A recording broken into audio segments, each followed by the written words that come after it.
السلام علیکم ورحمۃ اللہ وبرکاتہ۔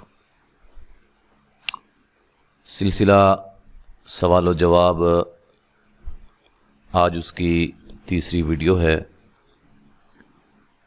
آج انشاءاللہ العزیز 3 سوالوں کے جواب دیے جائیں گے۔ اس سے پہلے ایک چھوٹی سی گزارش ہے تمام احباب سے، ناظرین سے، جو بھی ہماری اس ویڈیو کو پہلی مرتبہ دیکھ رہے ہیں، اگر آپ چاہتے ہیں کہ اس طرح کی ویڈیوز جس کا آپ کو بہت زیادہ فائدہ ہو آپ کو ملتی رہیں، تو لازماً ہمارے چینل کو سبسکرائب کر ہماری ٹیم کا حصہ بن جائیں۔ ویڈیو کے نیچے ریڈ کلر کا سبسکرائب لکھا ہوگا، اس پہ کلک کریں اور اس کے بعد گھنٹی کا آئیکن شو ہوگا، اس پہ بھی کلک کر دیں تاکہ ہر آنے والی ویڈیو اس کی اپڈیٹ آپ کو ملتی رہے۔ سوال و جواب کا جو سلسلہ ہے الحمدللہ بڑی ہی اس کو پذیرائی ملی ہے، کافی احباب نے اس کو پسند کیا ہے۔ تو جو بھی اسباق کے متعلقہ کوئی بھی سوال آپ کے ذہن میں ہو وہ آپ یوٹیوب پہ ہماری ویڈیو کے نیچے کومنٹ میں بھی کر سکتے ہیں، اور اس کے علاوہ ہمارا یہ نمبر واٹس ایپ، اس نمبر پہ بھی آپ اپنا نام، علاقہ لکھ کر اپنا سوال جو ہے وہ کر سکتے ہیں انشاءاللہ العزیز۔ اگر تو انتہائی اہم سوال ہوا جس کا تعلق تمام لوگوں کے ساتھ ہے کہ ان کو فائدہ پہنچنا چاہیے، تو وہ انشاءاللہ اس کی ہم ویڈیو بنائیں گے۔ اگر اس طرح کا سوال ہے جو کہ فوری آپ کو اس کا جواب ملنا چاہیے، تو وہ اس کا ہم اس میں واٹس ایپ میں جواب بھی آپ کو انشاءاللہ دے دیں گے۔ تو شروع کرتے ہیں ہم آج کی ویڈیو۔ سوال نمبر 1 ہے، یہ ہماری ایک بہنہ نے کیا ہے کہ السلام علیکم، جزاک اللہ، آپ سے ایک ریکویسٹ ہے کہ پارہ نمبر 30 کی سورہ ہمزہ کی پہلی آیت کے آخر میں نون زیر ہے، اس کو ملا کر پڑھیں گے کہ نہیں؟ تفصیل سے بتا دیجئے گا، بہت بہت شکریہ آپ کا۔ یہ ایک بہنہ نے سوال کیا ہے سورۃ الہمزہ کے متعلقہ۔ یہ دیکھیں، یہ سورۃ الہمزہ کی چند آیات آپ کے سامنے، ابتدائی چند آیات آپ کے سامنے موجود ہیں۔ انہوں نے اس کے بارے میں سوال کیا ہے کہ یہ جو نون زیر نی چھوٹا سا پڑا ہوا ہے، یہ پڑھا جائے گا کہ نہیں پڑھا جائے گا؟ ہاں جی، یہ اس صورت میں پڑھا جائے گا جب آپ اس کو ملا کر پڑھنا چاہتے ہیں، ٹھیک ہے جی۔ مثلا وَيْلٌ لِكُلِّ هُمَزَةٍ لُمَزَةٍ الَّذِي، جب اس کو ملا کے ہم پڑھیں گے تو یہ چھوٹا سا نون جو ہے یہ پڑھنے میں آئے گا، پڑھا جائے گا۔ اگر ہم یہاں سے سٹارٹ کرتے ہیں تو پھر جیسا کہ اس سے پہلی والی ویڈیو میں ہم نے حمزہ قطعی وصلی کے احکام تفصیل کے ساتھ بیان کیے ہیں۔ الف لام کا جو حمزہ ہوتا ہے، نمبر 1 تو وصلی ہوتا ہے اور نمبر 2 زبر والا ہوتا ہے، اس کو ہم زبر لگا دیں گے، الذی جمع مالا وعددہ۔ اسی طرح سورۃ یوسف کے اندر بھی اسی طرح ایک مثال آپ کے سامنے رکھتا ہوں، اور بھی کافی مثالیں ہیں لیکن 2 مثالیں آپ کو جو ہے وہ سمجھانے کے لیے میں نے منتخب کی ہیں۔ اس کو ہم پڑھیں گے، جب ملا کے پڑھیں گے، لفی ضلال مبین قتلوا یوسف، ٹھیک ہے۔ اگر ہم یہاں سے آغاز کرنا چاہتے ہیں تو جیسا کہ آپ کو بتایا گیا کہ فعل کے تیسرے حرف کو دیکھیں گے، اگر تیسرے حرف پر پیش ہوگی تو حمزہ وصلی کو بھی ہم پیش لگائیں گے، 1 2 اور یہ 3، یہ تیسرا حرف پیش والا ہے، لہذا حمزہ وصلی پر پیش لگا کر ہم پڑھیں گے، اقتلوا یوسف او اطرحوه ارضا، ٹھیک ہے جی۔ اب سوال ذہن میں آتا ہے کہ یہ نون زیر نی چھوٹی سی نون جو ہے اس کا کیا کام ہے، کیا مقصد ہے، یہ کیوں ہے، اس کا کیا قاعدہ ہے۔ ادھر بھی آپ جیسے دیکھ رہے ہیں، یہ دو جگہ آپ کو چھوٹی سی جو نون نظر آ رہی ہے، اس نون کو نون قطنی کہا جاتا ہے، اور یہ ہم نے اسی چینل پہ قرآنی قاعدہ کے اسباق میں اس کو تفصیل کے ساتھ سمجھایا ہے۔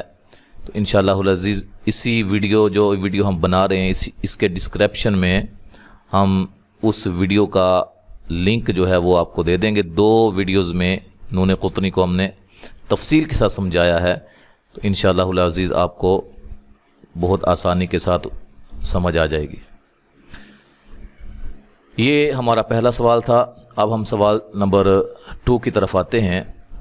واٹس ایپ پہ ہم سے یہ سوال کیا گیا کہ السلام علیکم ورحمۃ اللہ، گزارش ہے کہ باریک اخفاء اور موٹے اخفاء کی وضاحت فرما دیں۔ اللہ تعالیٰ آپ کو جزائے خیر عطا فرمائے، آمین۔ اچھا، سب سے پہلی بات یہ ہے کہ اس کے بارے میں ہم سمجھیں گے نون ساکن اور نون تنوین کے بعد۔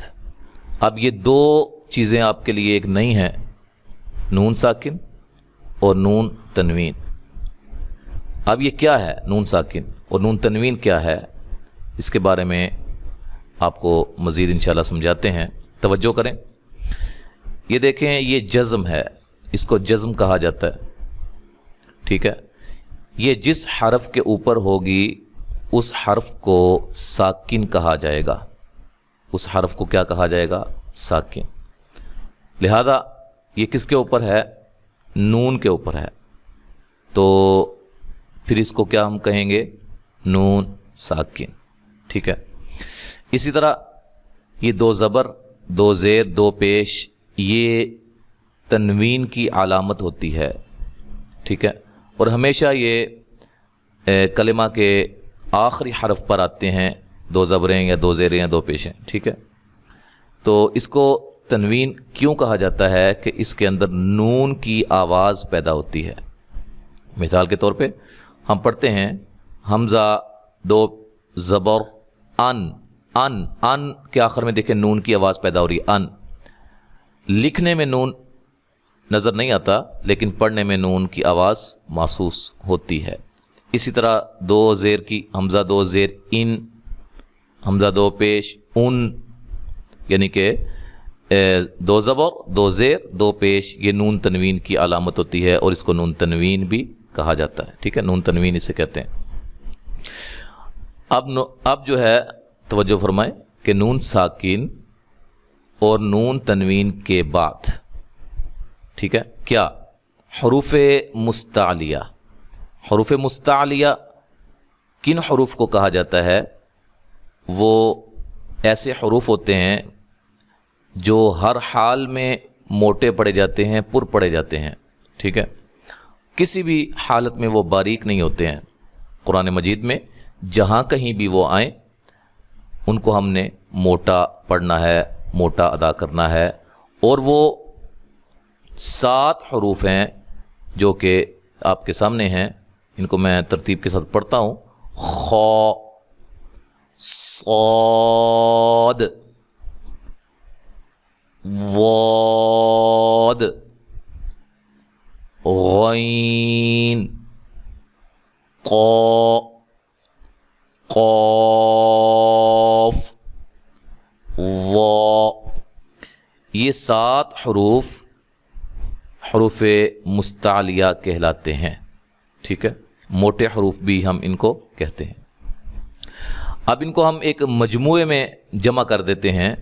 وہ مجموعہ جو ہے، آپ احباب اگر اس مجموعے کو اچھی طرح زبانی یاد کر لیں گے تو اس کو یاد کرنے کی وجہ سے آپ کو یہ جو حروف ہیں یہ کبھی بھی نہیں بھولیں گے، ٹھیک ہے جی۔ وہ مجموعہ کیا ہے، یہ آپ کے سامنے لکھا ہوا ہے، خص، ضغطن، یہ طا کے نیچے 2 زیریں ہیں لیکن جو ہے وہ لکھی نہیں جا سکی، تو آپ نے ذہن میں رکھنا ہے، خص، ضغطن، قض، ٹھیک ہے۔ اب یہ مجموعہ یاد کر لیں، یہ سارے حروف آپ کو یاد ہو جائیں گے۔ مثال کے طور پہ خص، خا صاد، ضغطن، ضاد غین طا، قض قاف ضا. ٹھیک ہے جی. یہ کس کا مجموعہ ہے؟ حروف مستعلیہ کا. ٹھیک ہے. اب آپ دوبارہ قاعدہ جو ہے وہ شروع سے ذہن میں رکھیں. نون ساکن اور نون تنوین کے بعد حروف مستعلیہ جو کہ یہ ہیں، ان میں سے کوئی بھی حرف آ جائے کس کے بعد؟ نون ساکن اور نون تنوین کے بعد، تو وہاں موٹا اخفا کیا جاتا ہے. وہاں موٹا اخفا کریں گے. مثال آپ کے سامنے یہ دیکھیں. یہ نون ساکن کی صرف میں نے مثال دی ہے، نون تنوین کی بھی کافی مثالیں ہیں. بہرحال یہ دیکھیں نون ساکن ہے، نون ساکن کے بعد یہ کیا آ رہا ہے؟ قاف. اور قاف حروف مستعلیہ میں سے ہے. ٹھیک ہے. تو یہاں ہم اخفا کو مفخم کر دیں گے، موٹا کر دیں گے. کیسے پڑھیں گے؟ من قبل. ٹھیک ہے. من قبل، اس کو من قبل نہیں پڑھیں گے، من قبل. ٹھیک ہے. اچھا، دوسری بات، اگر نون ساکن اور نون تنوین کے بعد ان حروف کے علاوہ کوئی حرف آ جائے تو وہاں باریک اخفا کریں گے. ٹھیک ہے. مثال کے طور پہ یہ آپ کے سامنے ہے. یہ دیکھیں، یہ نون ساکن ہے. نون ساکن کے بعد تا ہے. تا حروف مستعلیہ میں سے نہیں ہے، لہذا یہاں باریک اخفا ہوگا. کیسے پڑھیں گے؟ من تحتها. من آوازوں کو آپ ذہن نشین کریں. من ٹھیک ہے. من قبل، من تح، اس کو من نہیں کریں گے، من تحتها. تو یہ جو ہے اخفا کے متعلقہ موٹا اخفا، باریک اخفا. بقیہ جو اخفا کا جو قاعدہ ہے وہ بھی ہم نے تفصیل کے ساتھ بیان کیا ہے قرآن قاعدہ میں، ان اسباق میں، ان کو آپ وہاں سے دیکھ سکتے ہیں. اب ہم سوال نمبر 3 پہ آتے ہیں. وہ کیا ہے کہ وقفہ اور سکتہ کے بارے میں مزید وضاحت کر دیں. اس سے پہلے بھی وقفہ اور سکتہ کے بارے میں بتایا گیا ہے، تو اس کے بارے میں مزید جو ہے وہ رہنمائی فرما دیں. تو سب سے پہلے ہم سکتہ کے بارے میں بات کرتے ہیں کہ سکتہ کیا ہے. یہ مثال آپ کے سامنے سورۃ المطففین ہے. یہاں یہ سکتہ لکھا ہوا ہے، کلا بل رانا. اس کا کیا مطلب ہے؟ کہ آواز کا ختم کر دینا. وقف کی صورت میں، وقف کے انداز میں آواز کو ختم کر دینا، لیکن سانس کو جاری رکھنا. ٹھیک ہے جی. دوبارہ سماعت فرمائیں. وقف کے انداز میں جیسے وقف کیا جاتا ہے، حرف کو ساکن کیا جاتا ہے، ویسے وقف کرنا، ٹھہرنا، لیکن سانس جاری رکھنا، سانس کا نہ توڑنا سکتہ کہلاتا ہے. مثال کے طور پہ میں پڑھتا ہوں، کلا بل ران. ٹھیک ہے. اس کا جو دورانیہ ہوتا ہے نا، وقف سے کم ہوتا ہے. یہ وقف ہے. مثال کے طور پہ میں پڑھتا ہوں، بیوم الدین وما يكذب به إلا كل معتد أثيم إذا تتلى. اب یہاں جو دورانیہ رہا، یہاں وقف میں نے کیا، یہاں وقف کیا، تو اس دورانیے سے دورانیہ کم ہوتا ہے لیکن سانس جاری رہتا ہے، سانس نہیں ٹوٹتا. یہاں ہم جب وقف کریں گے سانس کو بھی توڑ دیں گے. ٹھیک ہے. یہ ہے سکتہ. اب وقفہ کیا ہے؟ اس کے لیے جو مثال ہے سورۃ البقرہ کی آخری آیت. یہ دیکھیں، یہ وقفہ لکھا ہوا ہے، یہاں بھی لکھا ہوا ہے اور یہاں بھی ہے. اچھا، وقفہ اصل میں یہ ہے کہ آپ وقف سے، یہ جو وقف ہوتا ہے اس سے اس کا دورانیہ زیادہ ہوتا ہے لیکن سانس سکتہ کی طرح جاری رہتا ہے. ٹھیک ہے.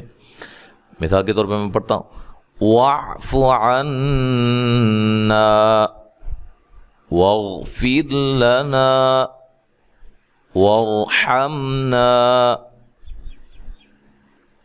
أَنْتَ مَوْلَانَا. ٹھیک ہے جی. اب اس میں کیا ہوا, اس میں میں نے وقف کیا, ٹھہرا, لیکن سانس کو جاری رکھا, اور ادھر بھی اسی طرح. ٹھیک ہے, یہاں بھی یہی طریقہ کار ہم نے اپنایا. اب اس میں جو ضروری بات یاد رکھنے والی وہ یہ ہے کہ سکتہ, یہ جو سکتہ ہے یہ روایت کے اندر موجود ہوتا ہے. جو ہم نے روایت حفظ پڑھی ہے نا, روایت حفظ جو ہم آپ کو سکھا رہے ہیں, جس کو تجوید بھی عرف عام میں کہا جاتا ہے. تجوید ایک ہوتا ہے قرات عشرہ, سبع عشرہ جس کو ہم کہتے ہیں. ایک ہوتی ہے روایت حفظ جو ہم 2 سال کا کورس ہوتا ہے مدارس کے اندر, یا 1 سال کا ہوتا ہے, اس کو روایت حفظ کہا جاتا ہے. روایت حفظ کے اندر پورے قرآن مجید میں 5 سکتات جو ہے وہ موجود ہیں. ٹھیک ہے, ایک سکتہ سورۃ الانفال اور توبہ کو ملاتے وقت جو ہے وہ سکتہ, وہ بھی انشاءاللہ ایک سوال آیا ہوا ہے, وہ اس سے اگلی ویڈیو میں انشاءاللہ اس کے بارے میں بھی بڑی اچھی طرح وضاحت ہم کریں گے. تو سکتہ یہ روایت کے اندر موجود ہے, روایت حفظ کے اندر. اگر ہم وہاں سکتہ نہیں کریں گے نا تو روایت کے اندر جو ہے وہ خرابی پیدا ہوگی. ٹھیک ہے, خلط ملط ہوگی. اچھا, یہ جو ہے یہ رموز ہیں. رموز اس لیے بنائے گئے کہ وہ احباب جو عجمی تھے یا جن کو قرآن مجید کے معانی کا علم نہیں تھا, تو علماء تجوید نے رموز بنا دیے ان کو صرف آسانی کے لیے کہ یہاں ٹھہرنا ہے, یہاں نہیں ٹھہرنا, یہاں کتنا ٹھہرنا, یہاں کب ٹھہرنا ہے. یعنی کہ یہ ساری چیزیں, یہ رموز اوقاف جو ہیں, اس پہ اگر آپ نہ بھی ٹھہریں, فرض کریں میں پڑھتا ہوں وَاعْفُ عَنَّا وَاغْفِرْ لَنَا وَارْحَمْنَا أَنْتَ مَوْلَانَا, یہاں اگر آپ وقف نہ بھی کریں تو اس سے گناہ نہیں ہے, اور روایت بھی بالکل صحیح ہے, کوئی بھی اس میں جو ہے کمی واقع نہیں ہوئی ہے. ٹھیک ہے, اگر یہاں میں وقف کر دیتا ہوں اور سانس بھی توڑ دیتا ہوں پھر بھی کوئی گناہ نہیں ہے, گناہ گار نہیں ہے. ٹھیک ہے جی, تو یہ بات اچھی طرح ذہن نشین کر لیں. لیکن جو وقفہ اور سکتہ کا جو ڈیفینیشن ہے, وہ تعریف جو ہے وہ میں نے آپ کو سمجھائی ہے کہ وقفے میں دورانیہ زیادہ ہوتا ہے لیکن سانس کو برقرار رکھا جاتا ہے. سکتہ میں دورانیہ کم ہوتا ہے وقف سے, تو لیکن سانس اس میں بھی جاری ہوتا ہے, سانس کو نہیں توڑتے. ٹھیک ہے جی, آج کی اس ویڈیو میں یہ 3 سوال تھے جن کو ہم نے تفصیل کے ساتھ حل کیا ہے, آپ کو سمجھایا ہے. امید ہے کہ انشاءاللہ آپ کو اس کا بہت فائدہ ہوا ہوگا. اللہ تعالیٰ سے دعا ہے کہ اللہ ہمیں کما حق ہو قرآن مجید کو پڑھنے کی اور پھر اس پر عمل کرنے کی توفیق عطا فرمائے.